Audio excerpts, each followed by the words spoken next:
ICC के बारे में यानी इंटरनेशनल क्रिमिनल कोर्ट की बात कर रहा हूँ।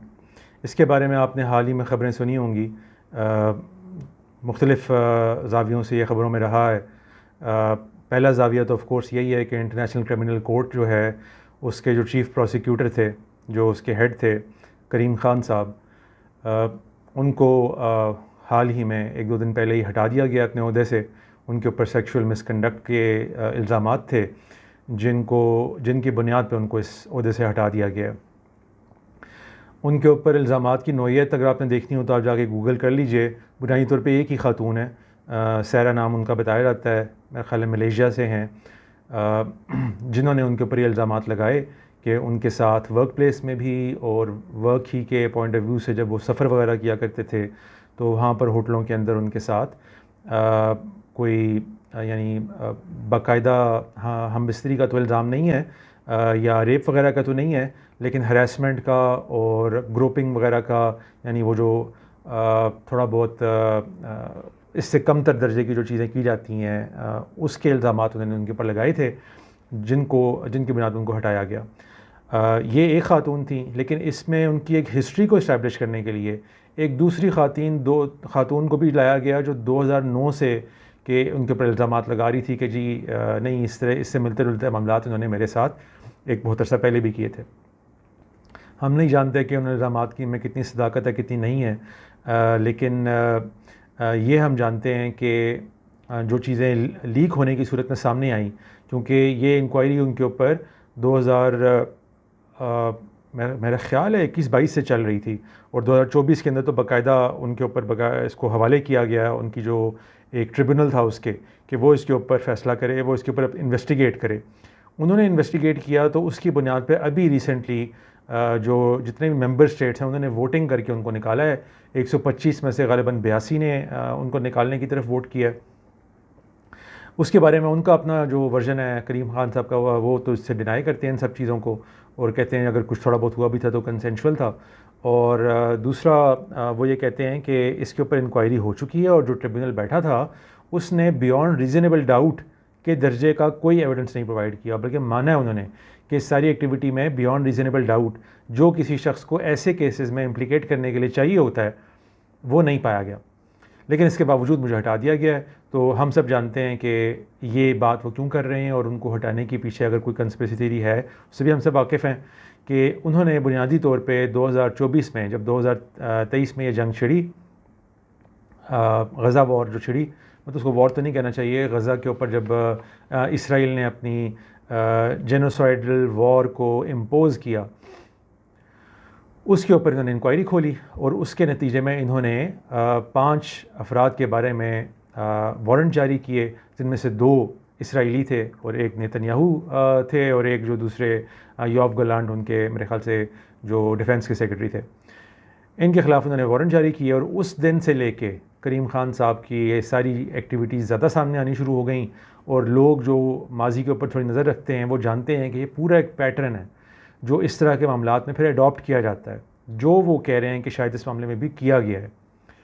अगरचे वो ख़ातून जो हैं वो लगता नहीं है कि उनका उस तरह इसराइली किसी चीज़ से कोई ताल्लुक़ होगा, लेकिन बहरहाल हम नहीं जानते कि पसे पर्दा क्या डोरें हिलाई जा रही हैं और कहाँ से क्या चीज़ें की जा रही हैं। तो ये एक बड़ा यानी कि अनफॉर्चुनेट एक इवेंट हुआ है कि वो शख्स जिसने वो वारंट जारी किए थे आईसीसी के, यानी इंटरनेशनल क्रिमिनल कोर्ट के, उसको वहाँ से हटा दिया गया है। और अब मेरा ख़्याल है इसराइल पूरी कोशिश करेगा कि उन वारंट्स को भी ख़त्म करा दिया जाए, रिवर्स करा दिया जाए, क्योंकि अब वो अपना, अगर इसको हटाने में उनका कोई रोल था बिलफ़र्ज़, तो अब वो किसी नए बंदे को लाने में भी उनका रोल होगा। और अमेरिका का एक बड़ा पुल है दुनिया में, यूनाइटेड नेशंस के तकरीबन 1/4 अखराजात सारे के सारे अमेरिका ही उठाता है। और यानी कि हम तो बातें कर देते हैं ना, सिर्फ ज़बानी कलामी, कि देखें जी ये यूनाइटेड नेशन है, उसको ये करना चाहिए वो करना चाहिए, एक फूटी कौड़ी नहीं दे रहे होते हम उनको अपना ख़र्चा चलाने के लिए। वो सारा ख़र्चा कौन चला रहे होते हैं? यूरोपीय ममालिक और अमेरिका। तो अमेरिका उसमें बड़ा तरीन लायन शेयर रखता है, इसलिए उसके बड़ा पुल है यूनाइटेड नेशन में। अगरचे आईसीसी की हद तक अमेरिका और इसराइल उसके सिग्नेटरी नहीं है, बल्कि उनको एतराज़ भी यही था कि नेतन्याहू के ख़िलाफ़ उन्होंने और योआव गैलेंट के ख़िलाफ़ वारंट क्यों जारी किए हैं जबकि हम सिग्नेटरी नहीं हैं। तो उस पर ये बात पब्लिक में करने को तो की जा सकती है, लेकिन असल में जब ये कोड बनाया गया है रोम स्टैट्यूट के तहत, तो उसके अंदर ये बात बताई गई थी कि देखें टेरिटोरियल इख्तियार हासिल हो जाता है।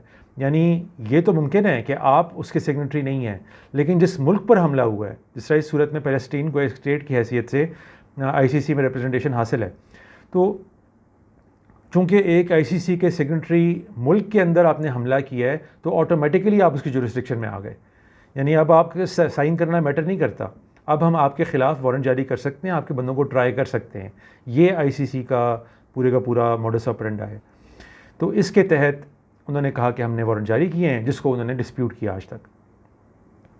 अभी कल परसों की ट्वीट है नेतन्याहू की, जिसमें उसने दोबारा से ICC को ललकारा है और कहा है कि ये बेसिकली कैंगरू कोर्ट है, इसीलिए हमने इसकी जुरिस्डिक्शन को भी कबूल भी नहीं किया। अमेरिका भी यही बातें कर रहा है। आपको मालूम है चंद साल पहले जब ICC ने कुछ अमेरिकी जर्नलों के ख़िलाफ़ इंक्वायरी खोलने की बात की थी अफ़गानिस्तान और इराक़ वॉर में वॉर क्राइम्स के ख़िलाफ़ जो उनके पास रिपोर्टें आई थी उसके सिलसिले में, तो फ़ौरन अमेरिका ने कहा था कि ना सिर्फ ये कि हम इसकी जुरिस्डिक्शन में नहीं आते, बल्कि हम अब उन जजों को सैंक्शन करेंगे, उन लोगों को सैंक्शन करेंगे, उस इदारे को तबाह करने की कोशिश करेंगे जो हमारे पास इंक्वायरी खोलेगा। तो अपनी हदूद में रहो, ये ICC का अमेरिका से कोई ताल्लुक़ नहीं है। तो फिर डर के मारे फिर वो सारे प्रोसिक्यूटर्स पीछे हट गए थे और उस बात को बस ख़त्म कर दिया गया था, इंक्वायरी नहीं खोली गई थी। अब भी आप देख लें, मार्को रूबियो ने यही बयान दिया है। उसने कहा है कि हम अब ICC को ब्रिक बाय ब्रिक ख़त्म करना पड़ता है, हम करेंगे, लेकिन अब इसको ख़त्म करके छोड़ेंगे। और कसूर क्या है उसका? क्योंकि नेतन्याहू जो उनका चहीता है, उसके ख़िलाफ़ उन्होंने वारंट जारी कर दिए हैं। यहीं से वो कंट्रोवर्सी भी यानी कि ज़ेर बहस ले आते हैं जो न्यूयॉर्क का मेयर हैं ज़ोहरान ममदानी, उनके सिलसिले में है। आपको मालूम है कि सितंबर में हर साल यूनाइटेड नेशंस जनरल असम्बली का इजलास होता है, जिसमें दुनिया भर से के तमाम लीडर्स जो यूनाइटेड नेशंस के मेंबर हैं वो इनवाइटेड होते हैं, वो आके स्पीचेस करते हैं, उनको एक एमनेस्टी हासिल होती है उस दौरान के लिए। तो उस दौरान के लिए ज़ोहरान ममदानी ने अपनी इलेक्शन स्पीच के अंदर कहा हुआ था कि वो चूँकि वारंट जारी है एक इंटरनेशनल बॉडी का ICC का, तो वो उस वारंट के तहत ख़ुद को पाबंद समझता है कि अगर नेतन्याहू ने न्यूयॉर्क में कदम रखा तो वो उसे गिरफ़्तार करेगा और उनके हवाले करेगा। इसी बात का इआदा उसने अभी हाल ही में एक इंटरव्यू के दौरान भी किया, एक एंकर को, ग़ालिबन न्यूयॉर्क टाइम्स की थी। लेकिन वहाँ पर उसने थोड़ी मोहतात बात की। उसने कहा कि देखें, ये उसका ज़ाती तौर पे ख़्याल तो यही है कि उसका मुकाम हेग होना चाहिए, इंटरनेशनल क्रिमिनल कोर्ट के अंदर उसके ऊपर केस चलना चाहिए नेतन्याहू पे। लेकिन आया वो गिरफ़्तार कर सकता है या नहीं कर सकता, ये कानूनी सवाल है। और इस कानूनी सवाल का जवाब जो है वो तलाश करने के ऊपर मेरी टीम लगी हुई है। वो जवाब हमें मिल जाएगा तो हम बताएंगे, क्योंकि उसने 2 कॉम्प्लिकेशन का जिक्र किया। एक ये कि स्टेट लॉ के अगेंस्ट फ़ेडरल लॉ अगर हावी होता है तो फ़ेडरल लॉ कारआमद होगा यहाँ पे या स्टेट लॉ होगा। और दूसरा ये कि यूनाइटेड नेशंस की भी एमनेस्टी हासिल होती है इस दौरान में, जब कोई वो यहाँ पे आता है इस तरह के विजिट के लिए, तो उस एमनेस्टी के अंदर भी क्या किसी को गिरफ़्तार किया जा सकता है? इन सवालों का जवाब कुछ दिनों के बाद फिर वो दोबारा आया सामने और उसने कहा कि इन सवालों का जवाब नफ़ी में है, मैं उसको गिरफ़्तार नहीं कर सकता। ये उसने कहा। लेकिन मैं लोगों को रिमाइंड कराऊँ कि अगरचे ये सब कुछ होता है, लेकिन मेयर जो है न्यूयॉर्क का, वो एक सर्टन रोल प्ले कर सकता है रुसवा करने में ऐसे लीडर को। ये माजी में उन्होंने किया है। रूडी जूलियानी साहब ने यासिर अरफ़ात के साथ ये किया था जब वो न्यूयॉर्क के मेयर थे, और Yasir Arafat United nation general assembly के लिए वहाँ पे आए। पता नहीं कितनी भी सालगिरह थी उस वक्त यूनाइटेड नेशंस की, और उस दौरान में जब उसी सालगिरह की एक फ़ंक्शन के अंदर एक फ़िलहार्मोनिक था, ग़ालिबन कोई म्यूज़िकल इवेंट था, उसमें जब यासिर अरफ़ात साहब पहुँचे तो रूडी जूलियानी ने अपने हरकारे भिजवा के उनको वहाँ से जाने पे मजबूर कर दिया। उन्होंने कहा आप यहाँ पे नहीं आ सकते, क्योंकि आपने अमेरिकियों को मारा हुआ है एल्सवेयर इन द वर्ल्ड। उसके ऊपर बड़ी लेदे हुई, क्योंकि उस टाइम पे बिल क्लिंटन की हुकूमत थी, वो डेमोक्रेट थे, ये रिपब्लिकन हैं जूलियानी, तो वो टसल भी थी। अब भी वही टसल है, अब उलट हो गया है। ट्रंप रिपब्लिकन है जो कि सदर है, और ममदानी साहब डेमोक्रेट हैं, तो ये वो टसल तो अभी भी है। तो अगर ममदानी साहब चाहें तो कोई डर्टी रोल इसमें प्ले कर सकते हैं, यानी dirty from the point of view of America. हमारे एतबार से तो वो बिल्कुल जायज़ करेंगे जो भी करेंगे नेतन्याहू के साथ, लेकिन वो करेंगे कि नहीं करेंगे, क्योंकि वो ऑलरेडी बड़ी थिन आइस पे हैं। वो सोशलिज़म लाना चाहते हैं, एक डेमोक्रेट सोशलिस्ट हैं।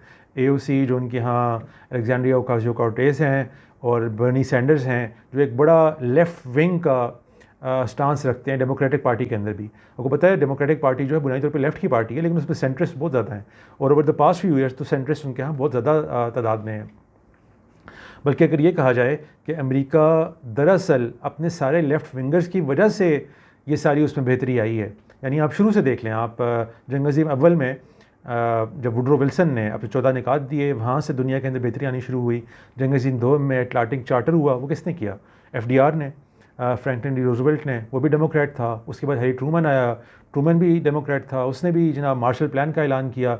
यानी उन ममालिक जिन्होंने अमेरिका के ऊपर मज़ालिम ढाए हुए थे उनकी कंस्ट्रक्शन का प्लान दिया। यानी आप इमेजिन करें कि एक मुल्क जिससे जंग लड़ी है आपके साथ, वो अब आपको डेवलप भी करा के देगा। उसने जापान को भी डेवलप करा के देखें आज जापान कहाँ पे है। उसने जर्मनी को डेवलप कराया, देखें जर्मनी कहाँ पे है। तो डेमोक्रेट्स ने किया। हाँ, बाद में उनके यहाँ रिपब्लिकन्स भी बहुत खुले माइंडसेट के आए, बहुत सारे बीच में। जिमी कार्टर के बाद जब रेगन साहब आए तो रेगन ने भी बड़ी कुशादा दिली का सबूत दिया बहुत से मामलात के अंदर। तो अच्छे लोग थे दोनों अतराफ़ पे उनके यहाँ, डेमोक्रेट्स के साइड पे भी और रिपब्लिकन्स की साइड पे भी। निक्सन ने वियतनाम वॉर ख़त्म करने की पूरी कोशिश की, लेकिन बल्कि की उसने ख़त्म, और उसको खमियाजा भी भुगतना पड़ा उसको बाद में।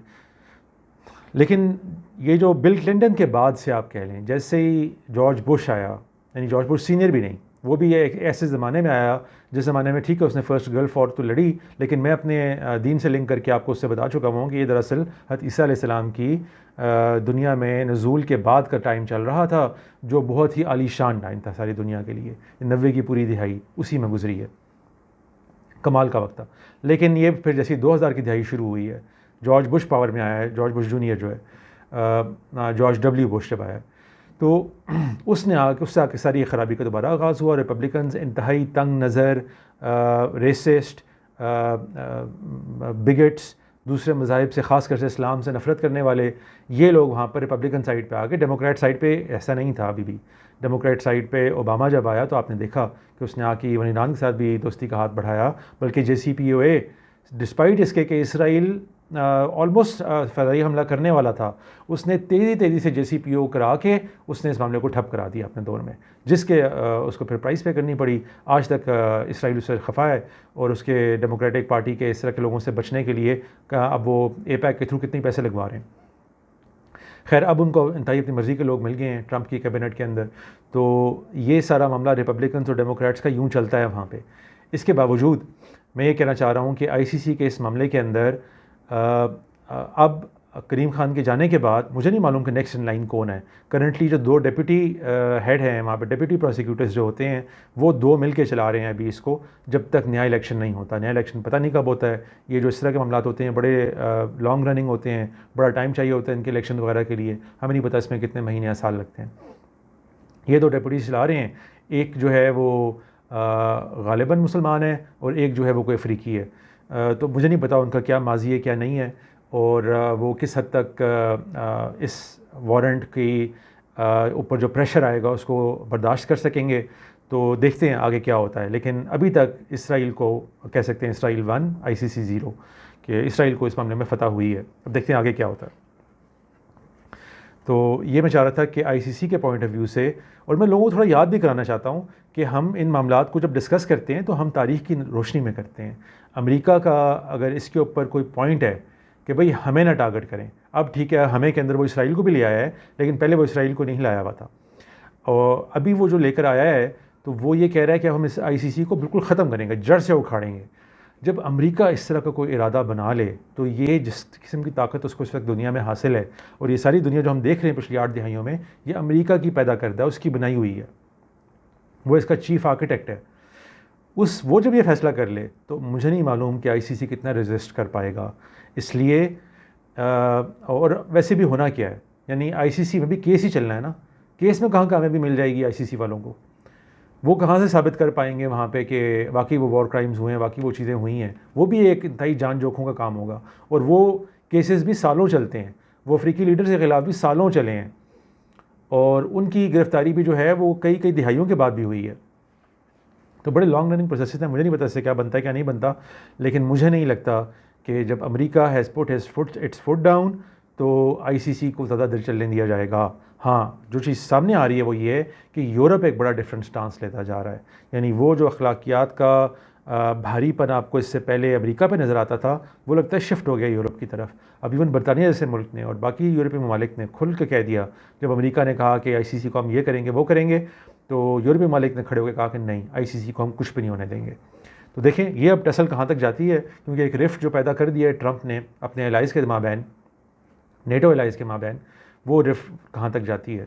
तो उसका कुछ फ़ायदा मिल सकता है आईसीसी को, लेकिन अगर वो भी ना हुआ, क्योंकि आपको पता ही है बरतानिया के अंदर वो हट गया है कीर स्टारमर, एंडी बर्नम आ गया है, एक नया बंदा आ गया है, और उसने आके वो तमाम जो प्रो इसराइल लॉबी बैठी हुई थी हुकूमत के अंदर कीर स्टारमर के साथ, वो सारे के सारे लोग उसने हटा दिए हैं। वो नए लोगों को लेकर आ रहा है, अभी तक नए लोगों का उसने अनाउंस नहीं किया, लेकिन जब इन लोगों को हटाया तो लगता यही है कि वो अपने मुल्क के पॉइंट ऑफ व्यू से कोई बेहतर लोग लेकर आएगा, जिनका ज़रूरी नहीं है कि प्रो इसराइल होना भी लाजमी हो। इसलिए देखते हैं अब उधर क्या होता है। तो ये जो अभी तक की जो इंडिकेशन सामने आ रही हैं इस एतबार से तो अच्छी हैं, ऑल दो एंडी बर्नम जो बंदा खुद है वो काफ़ी प्रो इसराइल है।